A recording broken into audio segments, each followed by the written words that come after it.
আজকে এই গল্পটির নাম হচ্ছে খুনি, যেটি কিনা নারায়ণ গঙ্গোপাধ্যায়ের লেখা। ক্রমাগত মোটরের শব্দে অধৈর্য হন।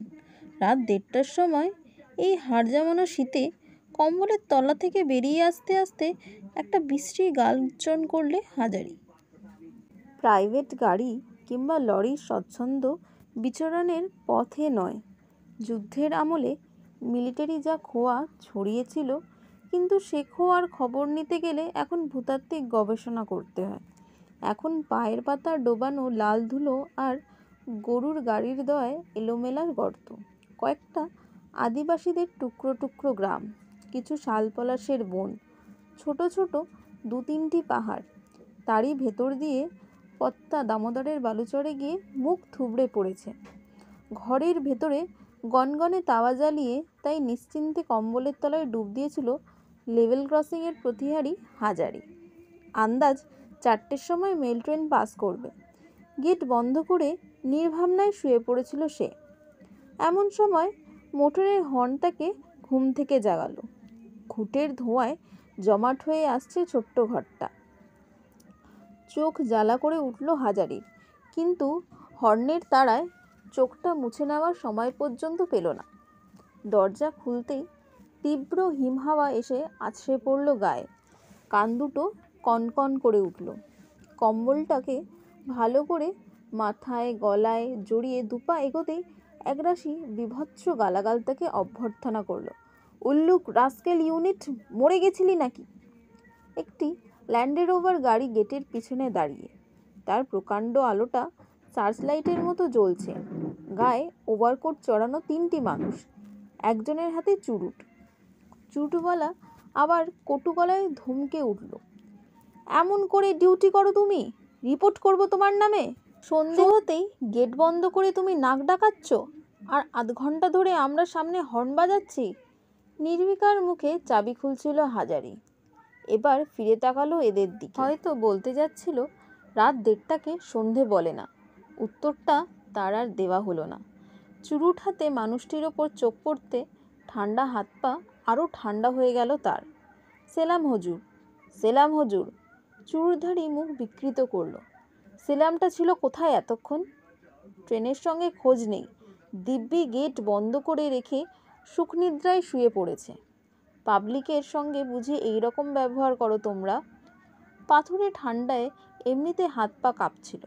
প্রায় ঠকঠকানি শুরু হলো। এবার হাত জোর করলো হাজারি। কসুর মাপ করবেন মালিক।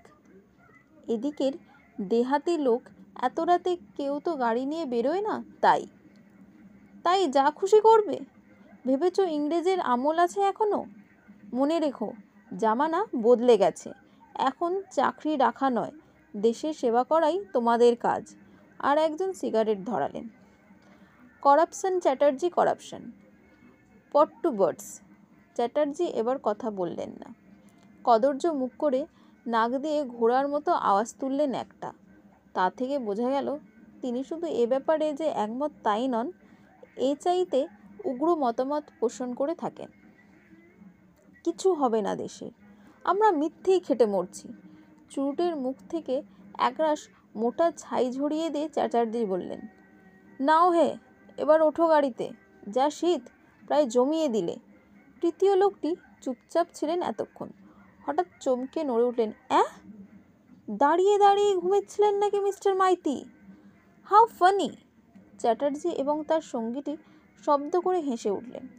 চ্যাটার্জির মোটা ভাঙা গলার সঙ্গে তীক্ষ্ণ সরু গলার আওয়াজ মিলল।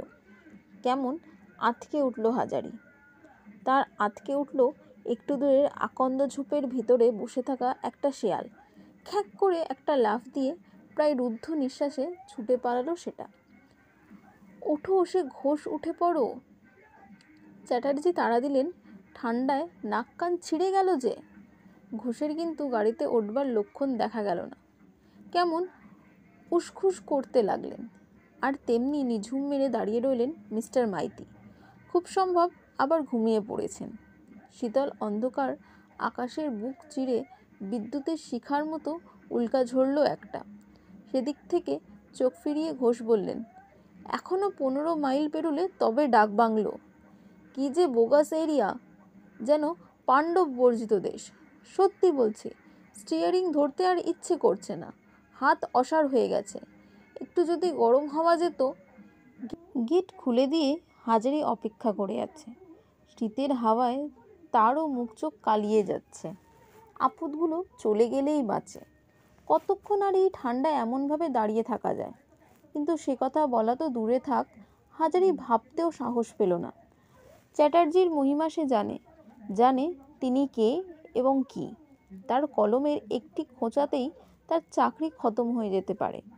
চ্যাটার্জি বললেন, এখানে গরম হবে কোথায়?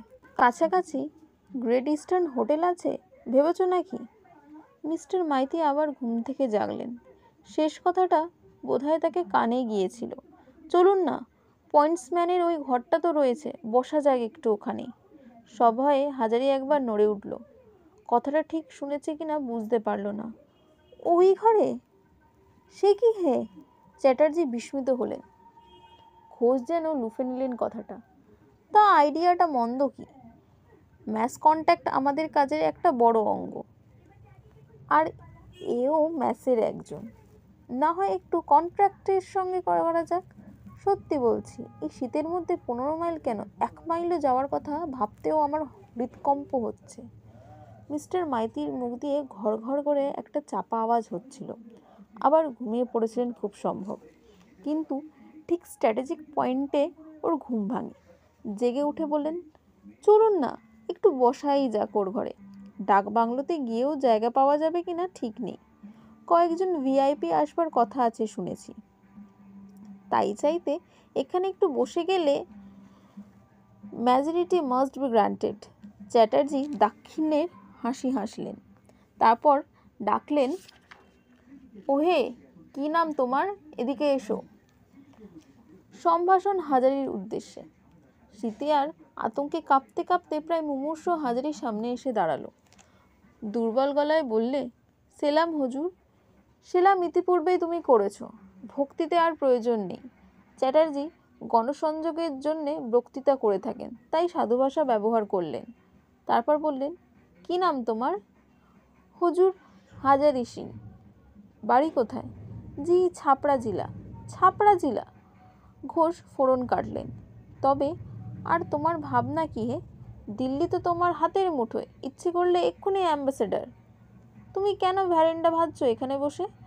ঘুমিয়ে ঘুমিয়েও কেমন বেয়ারা ধরনের হেসে উঠলেন মিস্টার মাইতি। ব্যাঙের সাপ গেলার মতো ক্যাক ক্যাক করে আওয়াজ হলো। চ্যাটার্জি মৃদু হেসে বললেন, ওয়েল সেট। কিন্তু এমন উঁচু ধরনের রসিকতা মাঠেই মারা গেল। হাঁ করে তাকিয়ে রইল হাজারি। এক বর্ণও বুঝতে পারল না। শুনছো? সদয়ভাবে এবার চ্যাটার্জি বললেন, তোমার ঘরে একটু বসবো আমরা। হাজারি বাইক কয়েক খাবি খেয়ে বলল, জি গরিবের ঘর, দড়ির খাটিয়া। এক মুখ চুরুটের ধোঁয়া ছাড়িয়ে চ্যাটার্জি উদার হয়ে উঠলেন। সারা ভারতবর্ষই গরিবের দেশ, বুঝেছ হাজারি? চ্যাটার্জির হৃদয়ে গণসংযোগের প্রেরণা এসে গেল। সেই কোটি কোটি গরিবই হচ্ছে দেশের শক্তি, তার প্রাণ, তার আত্মা। সেই আত্মার সঙ্গে যোগস্থাপন করাই আমাদের কর্তব্য। আমাদের কর্তব্য, আমাদের মিশন, অর্থাৎ ব্রত। চলো, আজ আমরা তোমারই অতিথি। মাইতির কেমন আশা হচ্ছিল চ্যাটার্জি এবার জড়িয়ে ধরবেন হাজারিকে, কিন্তু ধরলেন না দেখে একটু নিরাশই হলেন মনে মনে। ঘোষের ইচ্ছে হলো হাততালি দিয়ে ওঠেন, নিহাত একলা হাততালি জমবে না বুঝি থেমে গেলেন। হাজারির হাঁটু একবার শব্দ করেই কাঁপতে লাগলো। কিন্তু হুজুর, এসো এসো, তোমার কোনো ভয় নেই। হাজারির বক্তব্য শেষ হওয়ার আগেই তার ঘরের দিকে পা বাড়ালেন চ্যাটার্জি। মাটির একটা বড় মালায় গনগন করছে আগুন। বাইরের তীক্ষ্ণ শীতল হাওয়ার মধ্যে থেকে এই ঘরে পা দিয়েই স্বস্তির নিঃশ্বাস ফেললেন সবাই। ঘোষ বললেন, নট ব্যাড। অবশ্য ধোঁয়াটা না থাকলে আরও ভালো হতো। আর মাইতি লোলুপ দৃষ্টিতে তাকালেন খাটিয়ার দিকে। তেল চিটচিটে বালিশ, ময়লা ধুলো কম্বল, ঝাড়পোকাও নিশ্চয় আছে কয়েক লাখ। তবুও মাইতির বাসনা হলো সোজা বিছানাতেই লম্বা হয়ে পড়েন। চ্যাটার্জির পাল্লায় পড়ে সারাদিন এক ফোঁটা বিশ্রাম জোটেনি। হুজুর, এইটুকু তো ঘর। কোথায় যে আপনাদের বসতে দিই কথাটার ভেতরে বিনয়ের আতিশয্য যে নেই এক বিন্দু। ঘরটা হাত 6 লম্বা, হাত 4 চওড়া হবে বলে মনে হয়, সামান্য কিছু বেশিও হতে পারে। ভেতরে হাজারির খাটিয়া, একটা চৌপাই, কোম্পানির গোটা 2 বাতি, ফ্ল্যাগ, উনুন হাত করাই দড়িতে ঝোলানো, পোশাক, একটা মোটা লাঠি। টিনের বাক্সও আছে, তবে সেটা খাটিয়ার তলায়। ঘুঁটের হালকা ধোঁয়ায় একটু অস্বস্তি বোধ হচ্ছিল, তবুও চ্যাটার্জি বললেন, আরে এক কম্বলে অনেক ফকুরের জায়গা হয়। ভালোই হলো তোমার ঘর দেখে গেলাম, স্পেস সত্যিই খুব কম। ফ্যামিলি নিয়ে তো থাকা যায় না দেখছি। ওয়েল, আমি দিল্লিতে লেখালেখি করব এ নিয়ে। চ্যাটার্জি খাটিয়ায় বসে পড়লেন। তার দৃষ্টান্তে ঘোষ এবং মাইতিও আসন নিলেন। খাটিয়াটা খটখট করে উঠল। হাজারির বরাতগুনেই ছিঁড়ে পড়ল না। হাত জোর করে দাঁড়িয়ে রইল হাজারি সিং। বিছানার দিকে তাকিয়ে দীর্ঘ নিঃশ্বাস চাপল একটা। দাঁড়িয়ে কেন হাজারি, বসো। হুজুর আপনাদের সামনে আর বসো। চ্যাটার্জির মুখে অনুগ্রহের হাসি। বসে পড়ো। Now we are friends. এই যুগে সবাই সমান। অগত্যা বসতে হলো হাজারিকে। আধখোলা দরজায় পিঠ দিয়ে পেছন থেকে কনকনে হাওয়া আসছে। কম্বলটা ভালো করে জড়িয়ে নিয়েও তার হাত থেকে রক্ষা পাওয়া যাচ্ছে না। কতে মাইনে পাও তুমি? ঘোষের জিজ্ঞাসা। হাজারি জানলো এত কম। ঘোষের চোখ বিস্ফারিত হলো। চলে কি করে? এর উত্তর নেই। বিনীত হাসিতে চুপ করে রইল হাজারি। চুরুট নিভে গিয়েছিল। চ্যাটার্জি সেটাকে ধরালেন। তারপরে আস্তে আস্তে বললেন, রেলওয়েতে মাইনে সত্যিই বড্ড কম দিচ্ছে। আমি ভাবছি এই নিয়ে মুভ করব। বিশেষ করে দেশ স্বাধীন হওয়ার পরে ওয়ার্কিং ক্লাসকে নেগলেক্ট করার আর কোনো মানেই হয় না। এক্স্যাক্টলি। ঘোষ কথাটা লুফে নিলেন। এগুলোই তো সুসাইডাল পলিসি। নইলে কি এইসব যাতা সেটব্যাক হয় ইলেকশনে? চ্যাটার্জি গভীরভাবে চিন্তা করলেন খানিকক্ষণ। কিন্তু কি যেন ঘোষ, এদের লোভ যেভাবে বেড়ে যাচ্ছে তাতে যতই করো পেট ভরাতে পারবে না। অথচ সত্যিই দেখো এদের নিড কতটা। ফ্রি কোয়ার্টার পাচ্ছে, নেচারের ভেতরে হেলদি হ্যাপি লাইফ। মাইতি এর মধ্যেই দেওয়ালে ঠেসান দিয়ে ঘুমিয়ে পড়েছেন। আচমকা জেগে উঠে জর্ণ গলায় বললেন, সেদিন কাগজে দেখছিলাম আসামে কোন একটা লেভেল ক্রসিং থেকে গেটম্যানকে বাঘে নিয়ে গেছে। চ্যাটার্জি শুনতে পেলেন না, কিংবা শুনলেও কর্ণপাত করলেন না। খায় শাকসবজি, ক্ষেতের টাটকা চাল, চালের মণ 35 টাকা, আর আটা। বলতে বলতে আবার ঘুমিয়ে গেলেন মিস্টার মাইতি। চ্যাটার্জি এবার তার দিকে বিরক্ত দৃষ্টিতে ফেললেন একটা। ঘোষ বললেন, ঘুমের ঘোড়া কথা কইছেন? তাই দেখছি। কিছুক্ষণ সন্দিগ্ধভাবে সেদিকে তাকিয়ে থেকে চ্যাটার্জি এবার হাজারির দিকে ফিরলেন। দেশে কত পাঠাও হাজারি? জি 10-15। চ্যাটার্জির মুখে এবার জয়ের পরিতৃপ্তি দেখা দিল। দেন ইউ সি ঘোষ, এই টাকাতেও চালিয়েও 10-15 টাকা দেশে পাঠাতে পারছে। তার মানে যা পায় তাতে প্রয়োজন মিটিয়েও ওর বাড়তি থাকছে। তা থেকে বোঝা যায় এর বেশি নিড ওর নেই। হেয়ার অ্যাজ একটা উঁচুদরের গভর্নমেন্ট সার্ভেন্টকেও মাসের শেষের দিকে টানাটানিতে পড়তে হয়। গাড়িতে তেলের ঘাটতি পড়ে। সবই স্ট্যাটাস আর স্ট্যান্ডার্ড অফ লিভিং। শীতে আর ঘুমে হাজারির সারা শরীর কুঁকড়ে আসছে। কতক্ষণে এরা যাবে তার ঘর থেকে? না হয় তার খাটিয়াতেই শুয়ে পড়ুক এরা, সেও মেঝেতে খানিকক্ষণ গড়িয়ে নিক। এই রাত 2টোর সময় এমনি হিম ঠান্ডার ভেতরে কেন খামাখা বকবক করছে বসে? চ্যাটার্জি বললেন, হ্যাঁ, স্ট্যান্ডার্ড অফ লিভিং। একটু খোঁজ করলে দেখবে ইভেন তোমার জেনারেল ম্যানেজারের চাইতেও কত সুখী এরা। কি কন্টেনমেন্ট! আর সাধারণ মানুষের এই যে সন্তোষ ভারতবর্ষের আইডিয়াল হচ্ছে ঠিক এইটাতেই। আজ যারা এদের খেপিয়ে তোলে তারা শুধু নিজেদের পলিটিক্যাল অ্যাম্বিশনসকেই ফুলফিল করতে চায়। যে অভাব এদের কোনোদিনই নেই, কৃত্রিমভাবে তাকে সৃষ্টি করে তারা। আর ঘোষ মুখ ফিরিয়ে হাই তুললেন, সেই সঙ্গে ঈর্ষাতুর চোখে একবার তাকিয়ে দেখলেন মাইতির দিকে। মাইতি এবার সত্যি নিথর ঘুমে তলিয়ে গেছেন, মুখটা একটু ফাঁকা হয়ে গেছে। ঘর ঘর করে চাপা আওয়াজ বেরিয়ে আসছে সেখান থেকে। ঘোষের মনে হলো একটা চিমটি কেটে মাইতিকে জাগিয়ে দেন তিনি। দিব্যি নিশ্চিন্তে ঘুমিয়ে পড়েছেন, অথচ চ্যাটার্জির বক্তৃতা সমানেতে শুনতে হচ্ছে তাকে। চ্যাটার্জি বললেন, দেশ গড়তে হবে সকলকে নিয়ে, হবে কর্তব্যের ভার। আজ যারা লিডার তারা একদিন কত স্যাক্রিফাইস করেছেন, কিন্তু শুধু তাদের ত্যাগেই তো চলবে না। আজ দেশের সব মানুষকে ত্যাগ শিখতে হবে কর্তব্য। ঘোষ হঠাৎ উহ করে উঠলেন, ভুরু কোচকালেন চ্যাটার্জি। কি হলো হে, ছাড়পোকা নাকি? না হুজুর, খটমল নেই। নির্বাক হাজারির এতক্ষণে ত্রস্ত কৈফিয়ত একটা। খটমল ছাড়া তোমাদের খাটিয়া আর কলের জল ছাড়া কলকাতার গয়লার দুধ, দুই অ্যাবসার্ড।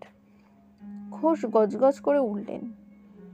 ঘোষকে সত্যিই ছাড়পোকা কামড়ায়নি, কিন্তু স্বর্গোত্তক্তির ত্রুটিটা এভাবে ছাড়া ঢাকবার কোনো উপায় ছিল না। চ্যাটার্জি থামবার পাত্র নন, আবার আরম্ভ করলেন। 200 বছরের একটা পরাধীন জাতকে রাতারাতি ঘুম থেকে জাগানো যায় না।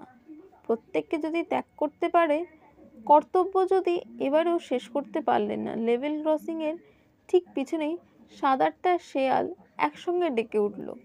পাহাড়ের মাথার ওপর দিয়ে শালপলাশের বন কাঁপিয়ে হু হু করে ছুটে এলো উত্তরের হাওয়া। ভেজানো দরজাটা খুলে গেল এক ঝটকায়। ঠান্ডা বাতাসের ঝাপটায় ঘুমন্ত মিস্টার মাইতি শেষ পর্যন্ত চোখ মিলে ধর্মর করে উঠে বসলেন। ঘোষ প্রায় আর্তনাদ করে উঠলেন, বাপরে, নর্থ পোলে এসে পড়েছি নাকি? কি যেন নাম তোমার? ওহে হাজারি, দরজাটা বন্ধ করো। না না, খোলা থাক খানিকটা। চ্যাটার্জি কোটের কলারটা তুলে দিয়ে বললেন, ধোঁয়া দেখছো না ঘরে? গ্যাসে মরবে নাকি শেষে? তাও বটে। একটু চুপ করে থেকে ঘোষ বললেন, আর তো পারা যায় না। নিয়ে আসবো ব্যাগটা?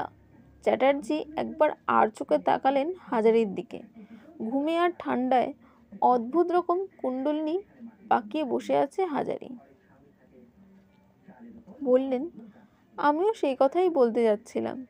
তবে কি না, আমরা পাবলিক ম্যান, আমাদের কর্তব্য হলো লোকের কাছে সবসময় নিজেদের ডিগনিটি বাঁচিয়ে চলা।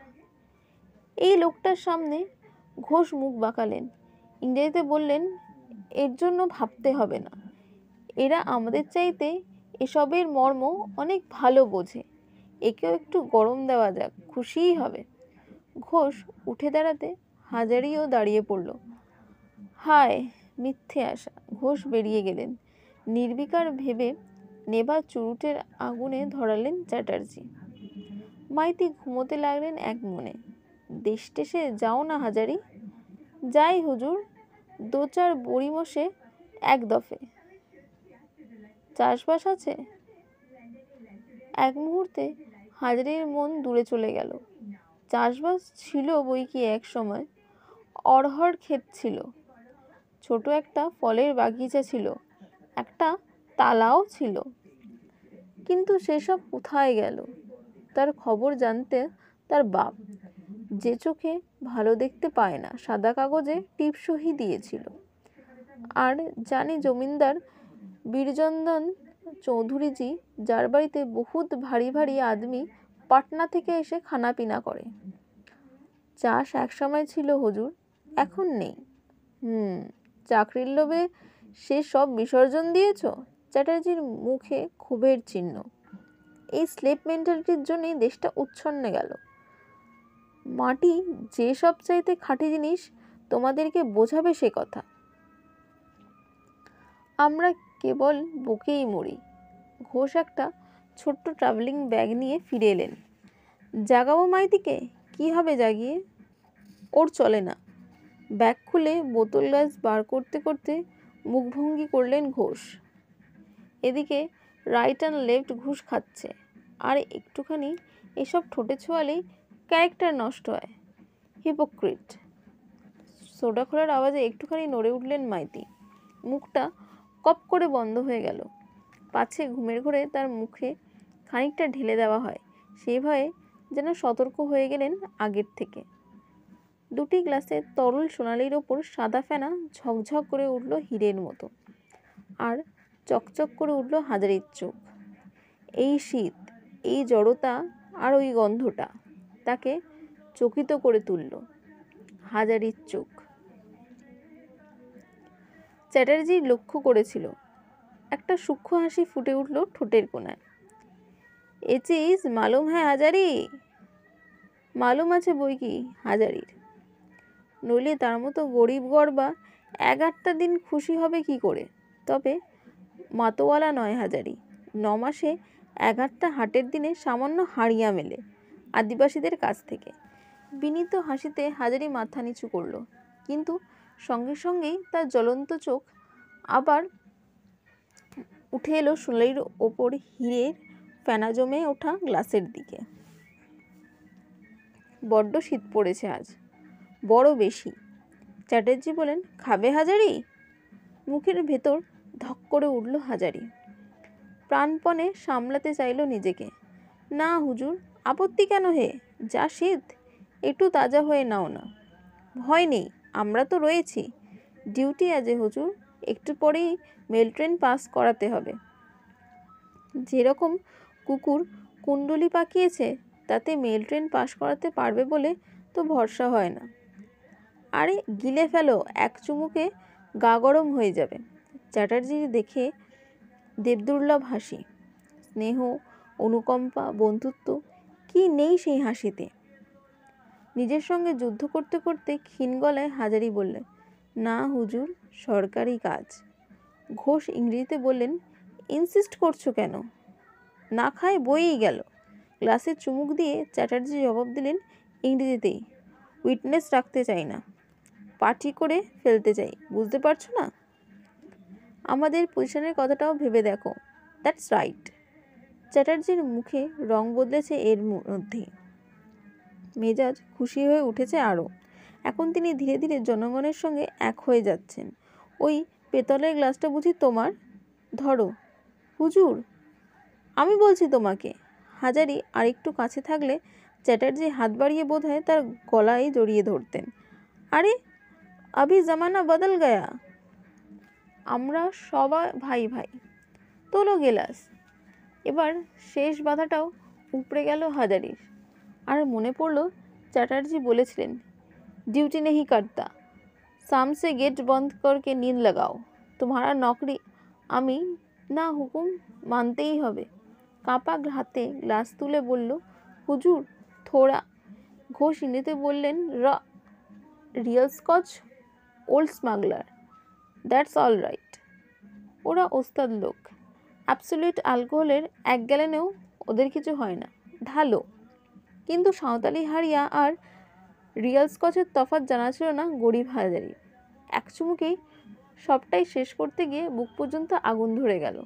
তারপর মনে হলো এইবারে উঠে দাঁড়িয়ে তার চিৎকার করে একখানা গান গাওয়া দরকার, শুনে হুজুরেরা খুশি হবেন। তারপর কখন ঘুমন্তপ্রায় মাইতিকে চ্যাংদোলা করে তুলে নিয়ে যাওয়া হয়েছে, কখন খুশির ঝোঁকে হাওয়ার মতো ল্যান্ডরোভার উড়িয়ে বেরিয়ে গেছে ঘোষ, তার কোনো খবর হাজারি জানতো না।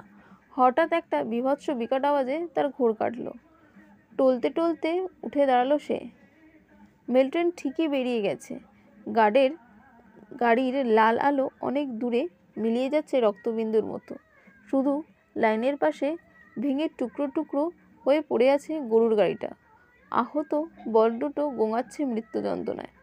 আর তার ঘুমের সুযোগে খোলা গেট পেয়ে যে লোকটা গাড়ি নিয়ে লাইনে উঠে এসেছিল, সে লোকটা টুকরো টুকরো হয়ে প্রায় 10-12 গজ পর্যন্ত ছড়িয়ে আছে। শেষ রাতের ক্ষীণ আলোয় লাইন স্লিপার নুড়ি রক্তে স্নান করেছে। চাকরি যাবেই সে ভাবনায় নয়, খুনি। বিদ্যুৎ চমকের মতো কথাটা মনে পড়তেই হাজারি টলতে টলতে সেই রক্তমাংস ছড়ানো লাইনের উপরেই মুখ থুবড়ে পড়ে গেল। মার্ডার কেসটায় হিস্ট্রিটা পড়ে বিখ্যাত গোয়েন্দা শ্যামল সেন ভাবতে লাগলেন, খুনে সব মৃত্যুরই পরিণাম সত্য, কিন্তু এ ধরনের খুনিকে চিহ্নিত করা শক্ত, তবুও কর্তব্য তো করতেই হবে, অন্তত একটা তদন্ত।